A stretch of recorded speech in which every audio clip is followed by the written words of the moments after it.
vai colocar o nome, então nome, prenome, estado civil, existência de união estável, profissão, número do CPF ou do CNPJ, o endereço eletrônico, o domicílio e a residência do autor e do réu. Então aqui, ó, gente, um ponto importante que está aqui na ordem, né?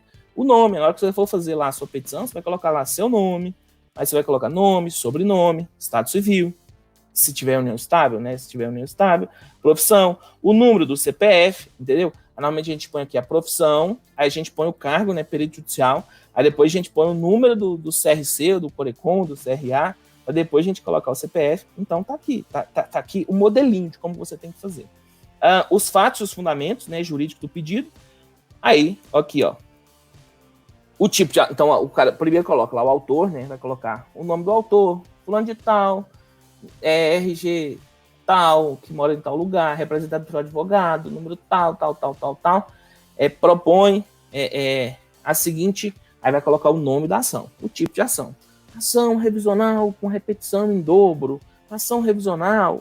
Não importa o nome aqui, o tipo de ação, o advogado vai escolher o tipo de ação, e aí vai colocar em face de, vai colocar lá o réu, mesma coisa, nome, prenome, união estável, profissão, tal, todos os dados, lembrando que sempre colocar o endereço eletrônico, sempre tem que colocar, se você for advogado aí, sempre lembrar do endereço eletrônico, porque tá dando, o juiz está mandando emendar só por falta de endereço eletrônico.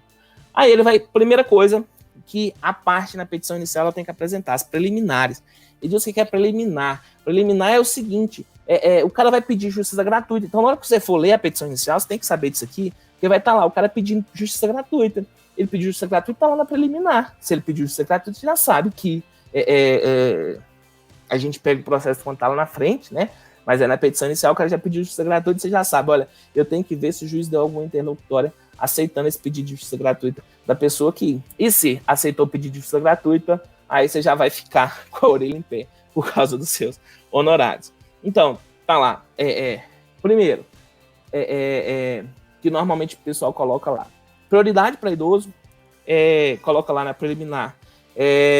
Algum pedido de tutela que ele quiser. Eu quero que não coloque no SPC Serasa. Eu quero que não tenha busca e apreensão. Então vai estar lá nas preliminares. E também normalmente tem lá o pedido de ser gratuito, né? Então, tá lá nas preliminares, logo assim, abaixo do nome do réu, vão aparecer as preliminares. Depois vem os fatos, nos fatos o cara vai estar contando a história, então na hora que você pegar o processo, você tem que ler os fatos, ou a historinha que aconteceu. O cara tá te contando a historinha que aconteceu, você vai ler a historinha que aconteceu. Então ele contou a historinha, você vai, o direito.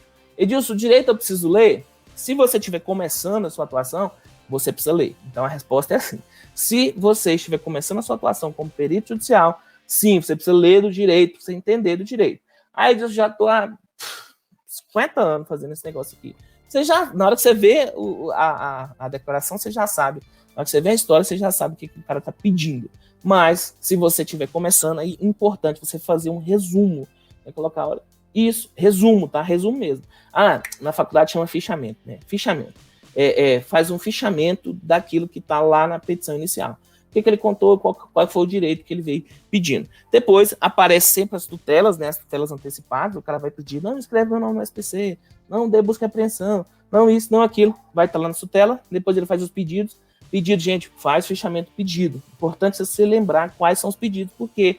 Porque às vezes o juiz simplesmente vai falar o seguinte, julgo procedente que seja cumprido os pedidos, e aí você não sabe bem quais pedidos são esses. Então, vê os pedidos, as provas, né, que o advogado falou que vai querer juntar o processo, pode ser prova documental, pode ser prova testemunhal, pode ser perícia, então vai estar lá, né, o pedido das provas, os documentos que o advogado vai juntar e as testemunhas que ele vai juntar. Então, basicamente, a petição inicial é esse slide aqui. Ele começa lá no endereçamento e termina falando quais são as testemunhas e quais são os documentos que ele vai levar lá, e aí ele pode ou não pedir a perícia na petição inicial.